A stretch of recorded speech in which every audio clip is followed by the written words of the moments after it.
Learning coaching সেন্টারের তরফ থেকে ফের একবার সকলকে জানাই স্বাগত। ইংরাজিতে যে বিষয়টা আমাদের ছোটবেলা থেকে আজ পর্যন্ত পিছু তাড়া করে বেড়াচ্ছে সেই বিষয়টা হচ্ছে প্রিপোজিশন। ইংরাজিতে সঠিকভাবে কথা বলতে এবং লিখতে গেলে ইংরাজির 8টা পার্টস অফ স্পিচ সম্পর্কে সঠিক ধারণা থাকা অবশ্যই দরকার। তাদের মধ্যে প্রিপোজিশন অত্যন্ত গুরুত্বপূর্ণ। দেরি না করে এই প্রিপোজিশন সম্পর্কে চলো আমরা দেখে নিই। তবে প্রিপোজিশন সম্পর্কে দেখতে গেলে বা প্রিপোজিশন জানতে গেলে আমাদের ভিডিওটি যথেষ্ট বড় হতে পারে, তাই এটিকে কয়েকটি ভাগে আমরা পেশ করেছি এবং সেই প্রতিটা ভাগকে মনোযোগ সহকারে দেখো এবং আশা করি প্রিপোজিশন সম্পর্কে তোমাদের ভয় দূর করতে পারবো। তাই প্রথমেই আমরা দেখে নিই ফ্রম। ফ্রম মানে হচ্ছে থেকে। বাংলায় যেখানে আমরা থেকে শব্দটি ইউজ করি সেখানে আমরা ফ্রম দিয়ে বাক্য ফ্রম ব্যবহার করে থাকি। যেমন সে লন্ডন থেকে এসেছে, তাহলে হি কেম ফ্রম লন্ডন। অথবা আমি ভারত থেকে এসেছি, আই হ্যাভ। যদি কোনো তুমি লন্ডন বা আমেরিকায় গিয়ে থাকো তাহলে তুমি বলতে পারো যে আমি ভারত থেকে এসেছি, তাহলে কি হবে? I have come from India. তাহলে এরকমভাবে আমি কোনো জায়গা থেকে ইউজ করলে পরে এই ফ্রম শব্দটাকে ইউজ করে থাকি। ঠিক তেমনি সময় থেকে বোঝালে পরেও আমরা ফ্রমকে ইউজ করতে পারি। যেমন ধরো he will work from 10 AM। He will work from 10 AM। সে 10টা থেকে কাজ করবে, মানে তার কাজটা 10টা থেকে শুরু হবে। তাহলে এই ক্ষেত্রে থেকে বোঝানোর জন্য, সময় থেকে বোঝানোর জন্য আমরা ফ্রম শব্দটাকে ব্যবহার করে থাকি। আবার যদি কোনো ক্ষেত্রে একটা জ্ঞান আহরণের ক্ষেত্রে বা কোনো জিনিস জানার ক্ষেত্রে আমরা যদি সেই কোনো জায়গা থেকে ব্যবহার করি, সেক্ষেত্রেও আমরা ফ্রম ব্যবহার করতে পারি। যেমন I knew, I knew it from internet। আমি ইন্টারনেট থেকে জেনেছি বলে এক্ষেত্রে ফ্রম ইউজ করা হলো। আমি ইন্টারনেট থেকে জেনেছি, এই জন্য এক্ষেত্রে ফ্রম শব্দটাকে আমরা ব্যবহার করলাম। তাহলে এই ক্ষেত্রে ফ্রম শব্দটাকে ব্যবহার করি আমরা থেকে বোঝাতে। তবে এই যে থেকে সর্বত্র বা থেকে বোঝালে পরে আমরা ফ্রম ইউজ করব, এটা কিন্তু ঠিক না। যেমন ধরো থেকে বোঝালে পরে আমরা অফ শব্দটাও ইউজ করি। কিরকম? সে গাছ থেকে পড়ে গেছে, তাহলে কি হবে? হি ফেল। ফ্রম ইউজ করি হি fail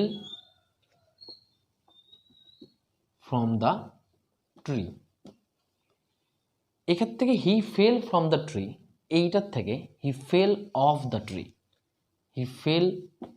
tree.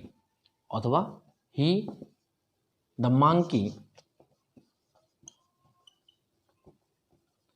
MONKEY, the monkey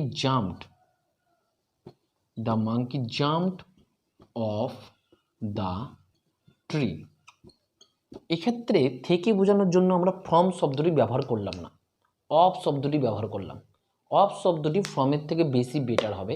এই কারণে অফ শব্দটি ব্যবহার হয় যখন একটা স্থান থেকে অপর একটি স্থানের বিচ্যুতি বোঝায়, মানে সেই স্থান থেকে সেই জায়গাটা ছেড়ে চলে আসা হয়। তাহলে আমি যদি গাছ থেকে পড়ে যাওয়া বোঝাই, তাহলে অবশ্যই আমাকে গাছের স্থান থেকে বিচ্যুতি বোঝাবে। বিচ্যুতি বোঝালে পরে, স্থান থেকে চলে যাওয়া বোঝালে পরে আমরা অফ শব্দটি ব্যবহার করব। এই জন্যই প্লেন ওঠার ক্ষেত্রে দেখবে আমরা ব্যবহার করি টেক অফ মানে হচ্ছে প্লেন, যখন দ্য প্লেন টেক অফ মানে প্লেনটা ভূমি থেকে স্থান বিচ্যুতি করে উপরে ওঠে, ওই জন্য দ্য প্লেন টেক অফ। আবার he get off the car, get off the কার।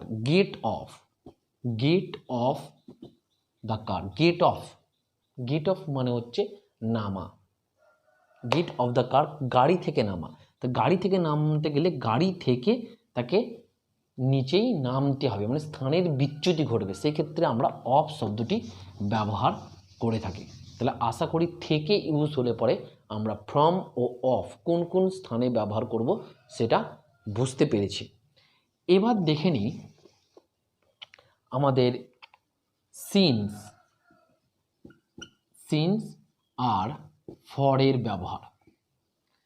এটা হচ্ছে সময় থেকে বোঝালে পরে, এটাও থেকে বাংলায় থেকে ইউজ করার জন্য আমরা সিন্স বা ইউজ করে থাকি, কিন্তু এখানে টাইম ব্যাপী বোঝাবে, টাইম ব্যাপী উল্লেখ থাকবে। যেমন I have been living here since 2000। 2000 সাল থেকে আমি বাস করছি, আমি এখানে 2000 সাল থেকে বাস করছি, থেকে বোঝানোর জন্য এখানে সিন্স ইউজ করছি, কিন্তু সময় থেকে বোঝানোর জন্য 2000 সাল থেকে নির্দিষ্ট সময়, ওই জন্য সিন্স। আর যদি অনির্দিষ্ট সময় বোঝাই যে 2 বছর ধরে বাস করছি, তাহলে I have been living here for 2 years. তাহলে এই ক্ষেত্রে থেকে বোঝানোর জন্য আমরা সিন্স বা ফর ইউজ করে থাকি, যেহেতু এখানে সময় ব্যাপী বোঝায়। তাই নির্দিষ্ট সময় ব্যাপী, নির্দিষ্ট সময় ধরে বোঝালে পরে সিন্স, এবং অনির্দিষ্ট সময় ধরে বোঝালে পরে ফর। যেমন ধরো সিন্স 2 PM অথবা সিন্স দ্য মর্নিং, সকাল থেকে বা দুটো থেকে বোঝানোর পরে সিন্স ইউজ করলাম। কিন্তু আবার যদি ফর ইউজ করি তাহলে আমি কি করব, ফর 3 আওয়ার্স, 3 ঘন্টা ধরে।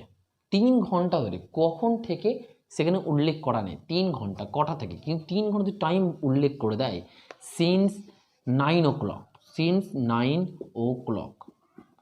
তাহলে এখানে সিন্স 9 o'clock বোঝাতে গেলে 9টা থেকে নির্দিষ্ট টাইম, তাই সিন্স ইউজ করব। আর যদি অনির্দিষ্ট হয় তাহলে সেক্ষেত্রে ফর ইউজ করব। ঠিক তেমনি সিন্স মন্ডে, সোমবার থেকে, অথবা সিন্স ইয়েস্টারডে,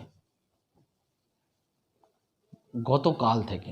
কিন্তু যদি আমি 2 দিন ধরে বা 3 দিন ধরে বুঝাই তাহলে ফর 2 days অথবা 3 days, নির্দিষ্ট দিন নয় বলে এখানে ফর আর নির্দিষ্ট দিন উল্লেখ করে সেক্ষেত্রে সিন্স উল্লেখ করা হবে। তাহলে আশা করি সময়ের ক্ষেত্রে যদি থেকে বুঝাই তাহলে আমরা কোন শব্দটি ব্যবহার করব সেটা বুঝতে পেরেছি। এইবার আমরা যে ফর ইউজ করলাম সেই ফরটা কোন কোন ক্ষেত্রে ব্যবহার করা যায় সেটা দেখে নিই। ফরকে আমরা জন্য বোঝাতে ব্যবহার করতে পারি। কি না, যেমন ধরো father bot a gift, father bot a gift for me, father bot a gift for me, আমার জন্য বাবা একটি গিফট কিনেছে। তাহলে আমার জন্য বোঝানোর জন্য এক্ষেত্রে ফর ইউজ করা হয়েছে। জন্য বোঝানোর জন্য আমরা এখানে ফর ইউজ করে থাকি। আর একটা জায়গায় ফর ইউজ করে থাকি যদি এক্সচেঞ্জ বোঝায়। এইটা মনোযোগ সহকারে দেখবে, যদি এক্সচেঞ্জ বোঝায় মানে একটা জিনিসের পরিবর্তে যদি আমরা আর একটা জিনিস পেয়ে থাকি সেক্ষেত্রে ফর ইউজ করে থাকি। যেমন I bought a mobile for 7,000,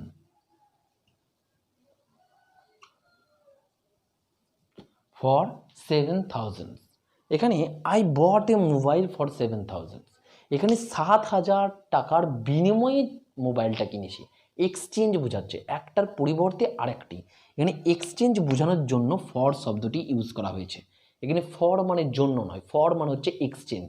যখন আমরা কোনো এক্সচেঞ্জ বুঝাবো সেক্ষেত্রে আমরা ফর ইউজ করে থাকি। যেমন আরেকটি দেখো,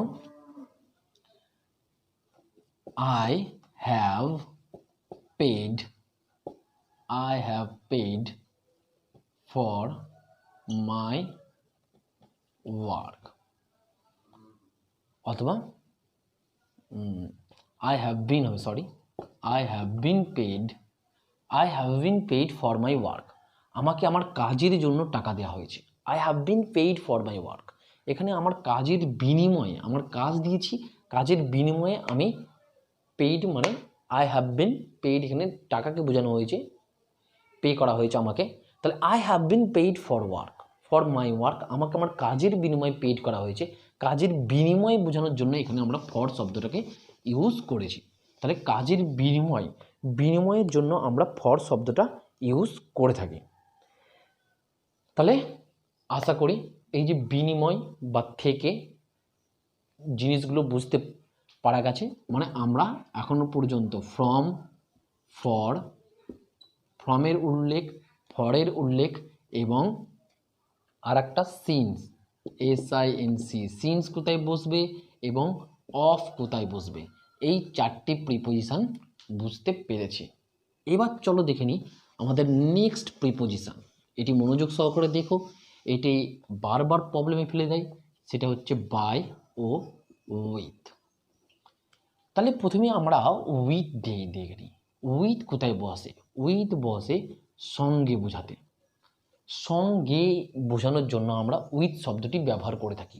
যেমন I go to school, I go to school with my father, I go to school with my father, আমি আমার বাবার সাথে স্কুলে যাই, আমি আমার বাবার সাথেই স্কুলে যাই। I go to school with my father, বাবার সঙ্গে বোঝানোর জন্য এখানে উইথ শব্দটি ব্যবহার করেছি। সঙ্গে বোঝানোর জন্য উইথ শব্দটি ব্যবহার করে থাকি। এইবার আরেকটি উল্লেখ করছি, দেখো, সেই ক্ষেত্রে I go to school by bus, আমি বাসে করেই স্কুলে যাই। এখানে দ্বারা বোঝানোর জন্য বাই শব্দটি ব্যবহার করা হয়। সঙ্গ ছাড়া যদি দ্বারা বোঝায়, দ্বারা বোঝানোর জন্য বাই শব্দটিকেও আমরা ইউজ করি, দ্বারা বোঝানোর জন্য উইথ শব্দটিকেও ইউজ করে থাকি। তাই উদাহরণগুলো দেখে নিই, তারপর পার্থক্যটি বলে দিচ্ছি। যেমন I go to school by bus, I write, আর write with pen, I write with pen. এখানে দেখো I go to school by bus, আমি বাসের দ্বারা বিদ্যালয়ে যাই। আর I write, WRITE, sorry, I write with pen, আমি পেন দিয়ে লিখি। এক্ষেত্রেও দ্বারা বোঝাচ্ছে পেন দ্বারা লিখি, ওখানে বাস দ্বারা বিদ্যালয়ে পৌঁছাই। তো দুই তো স্থানেই দ্বারা বোঝানোর জন্য আমরা বাই ও উইথ ব্যবহার করছি। কেন? যখন এই কাজটা, গো কাজটা, এই যে অবজেক্টের সঙ্গে সাবজেক্টের, মানে যে কাজটা করছে সেখানে এই অবজেক্টটার দ্বারা, যে অবজেক্টটার দ্বারা কাজটা করা হচ্ছে সেখানে সাবজেক্টের হাত নাই, মানে সাবজেক্ট সেখানে কোনোভাবে ইনভলভ নেই। বাসের দ্বারা আমি স্কুলে পৌঁছাই, তাহলে এখানে বাসের দ্বারা যে স্কুলে পৌঁছাচ্ছি সেখানে ওই কাজটা করার পিছনে সাবজেক্টের কোনো হাত নেই, মানে যাওয়ার জন্য সাবজেক্ট ওখানে কোনো রকমভাবে বাসকে নিয়ে যাওয়ার জন্য দায়ী নয়। তাই এক্ষেত্রে বাই ইউজ করেছি। কিন্তু যদি আমি লিখি, আমি পেন দ্বারা লিখি, তাহলে পেন দ্বারা যে লেখা কাজটা হচ্ছে, লেখা কাজটা যে পেন দ্বারা হচ্ছে, কিন্তু সাবজেক্ট কর্তৃক হচ্ছে, সাবজেক্ট দ্বারা সেই কাজটা হচ্ছে বলে এক্ষেত্রে উইথ বসবে। তাই বস্তু দ্বারা, যদি আমি বস্তু দ্বারা বোঝাই তাহলে সেখানে উইথ বসবে, আর ব্যক্তি দ্বারা যদি বোঝাই তাহলে সেখানে বাই বসবে। এই ক্ষেত্রে যদি কোনো জায়গায় এই যে অবজেক্ট যে দ্বারাটা বোঝাচ্ছে সেখানে সাবজেক্ট কর্তৃক সেই কাজটা করা বোঝায়, তা সেই ক্ষেত্রে উইথ হবে। আর যদি যে কাজটা সাবজেক্টের কোনো হাত নাই সেই ক্ষেত্রে আমরা বাই শব্দটাকে ইউজ করব, কারণ টেনে যাওয়ার ক্ষেত্রে সাবজেক্টের কোনো এখানে হাত নেই, তাই আমরা এখানে বাই শব্দটাকে ইউজ করব।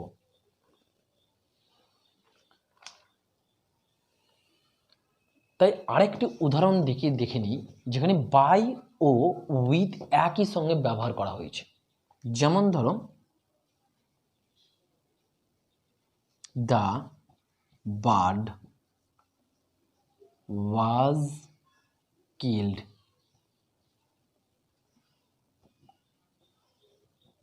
with a stone.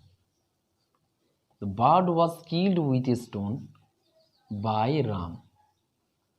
The bird was killed with a stone by Ram. এক্ষেত্রে দেখো the bird was killed with a stone, পাখিটাকে the bird was killed with a stone by Ram. এখানে যে স্টোন কাজটা কিল হত্যাটা করা হয়েছে কিসের দ্বারা, না এই স্টোন একটা পাথরের দ্বারা, আর কাজটা কে করেছে, রাম করেছে। তাহলে এখানে এই যে রাম যে কাজটা করেছে, রাম যে সাবজেক্ট, রাম যে কাজটা করেছে, তাহলে রাম কোন বস্তুটার দ্বারা করেছে, না পাথরের দ্বারা। পাথর হচ্ছে একটা বস্তু, তাই বস্তুর জন্য উইথ আর ব্যক্তির জন্য হয়েছে বাই। আশা করি ব্যাপারটা বুঝতে পেরেছ।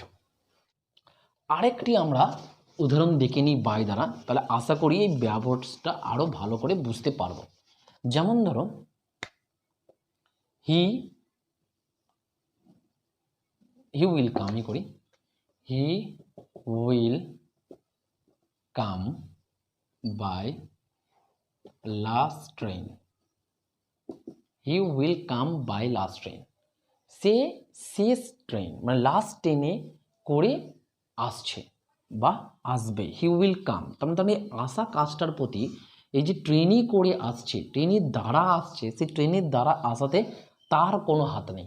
সাবজেক্ট এখানে সাবজেক্টের দ্বারা মানে সাবজেক্ট এখানে কোনো কাজ করছে না, সাবজেক্টের এখানে হাত নেই। ট্রেনটাকে নিয়ে আসার পিছনে সাবজেক্টের কোনো হাত নেই, তাই সেখানে বাই মানে এর বস্তু হওয়া সত্ত্বেও এটা বস্তু দ্বারা বোঝালে পড়েও এক্ষেত্রে বাই হবে। এই কারণে কারণ এখানে সাবজেক্ট সেই কাজটা করছে না, মানে সাবজেক্ট এখানে কোনোভাবেই ইনভলভ নেই। সাবজেক্ট যদি ইনভলভ থাকে সেখানে বস্তু দ্বারা বোঝালে পড়ে উইথ এবং ব্যক্তি দ্বারা বোঝালে পড়ে বাই। আশা করি বাই ও উইথের সমস্যাটা বুঝতে পেরেছ। তবে বাই এগুলো ছাড়াও দ্বারা ছাড়াও আরেকটি স্থানেও বোঝায়, যেখানে বাই মানে পাশে বোঝায়।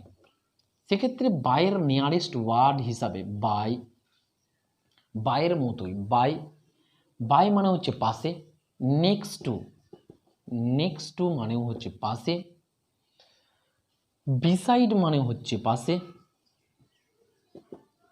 বিসাইড মানেও পাশে, আর adjacent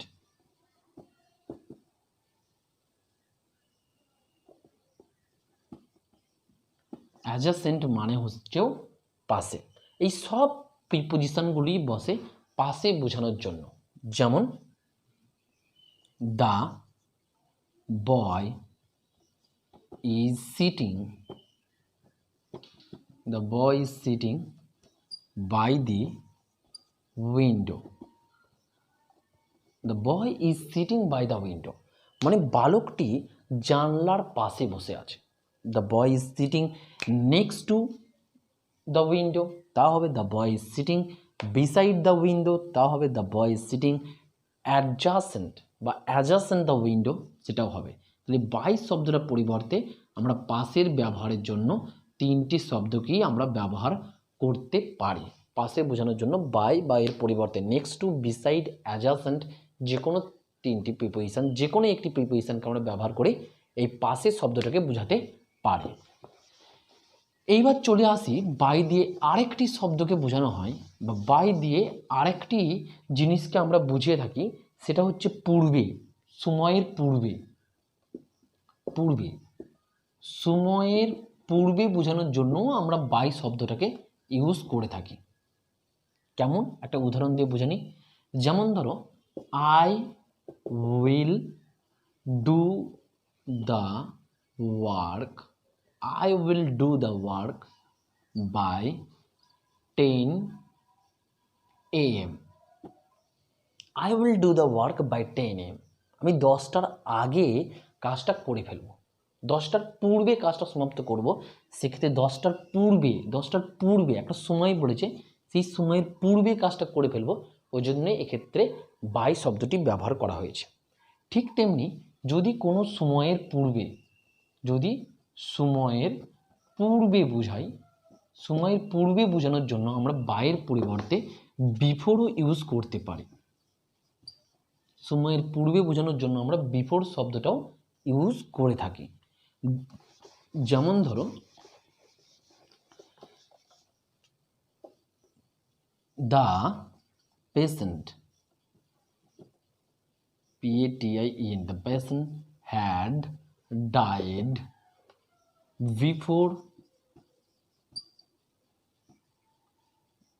had died before the doctor came. এক্ষেত্রে the patient had died before the doctor came, doctor আসার পূর্বেই মারা গেছে, পূর্বে বোঝানোর জন্য আমরা বিফোর ইউজ করেছি, এবং সময়ের পূর্বে বোঝানোর জন্য আমরা বিফোর ইউজ করতে পারি। আগের উদাহরণটাই দেখলাম। এবার যদি আমরা পূর্বে বোঝানোর জন্য বিফোর শব্দটা ইউজ করি, তাহলে এরই বিপরীত শব্দ হচ্ছে পরে বোঝানোর জন্য আমরা ইউজ করে থাকবো আফটারটাকে।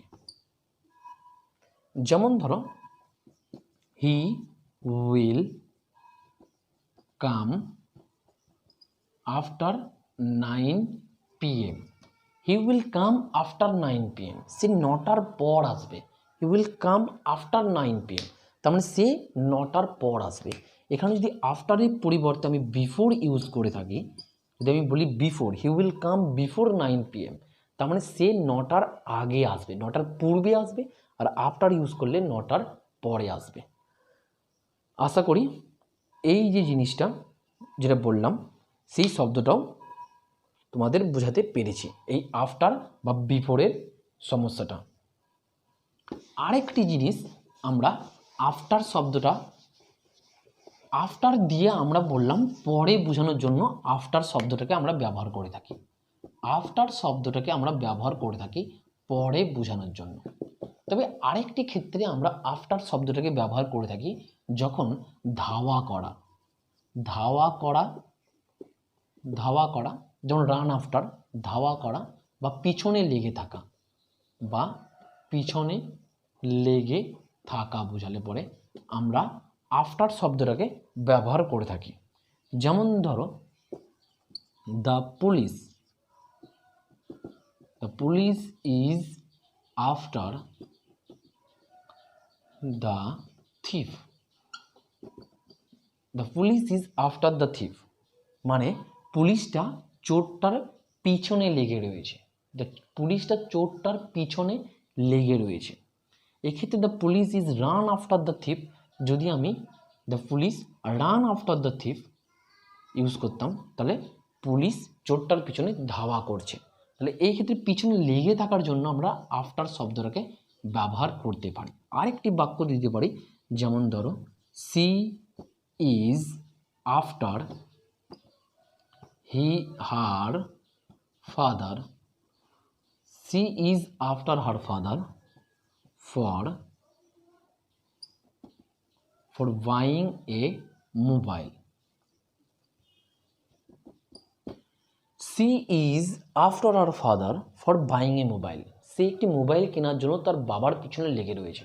মানে যে কোনো উপায়ে একটা মোবাইল কিনবে এবং সেই জন্য তার বাবার পিছনে সে লেগে রয়েছে।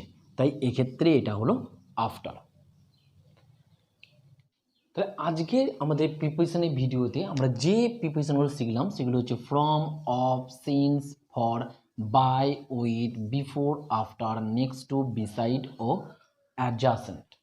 এই প্রিপোজিশনগুলো ছাড়াও এখনও অনেক প্রিপোজিশন রয়েছে যেগুলো আমাদের অসুবিধায় ফেলে।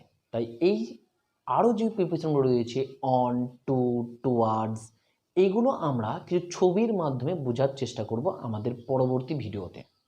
ততক্ষণ পর্যন্ত stay tune on your channel learning coaching centre.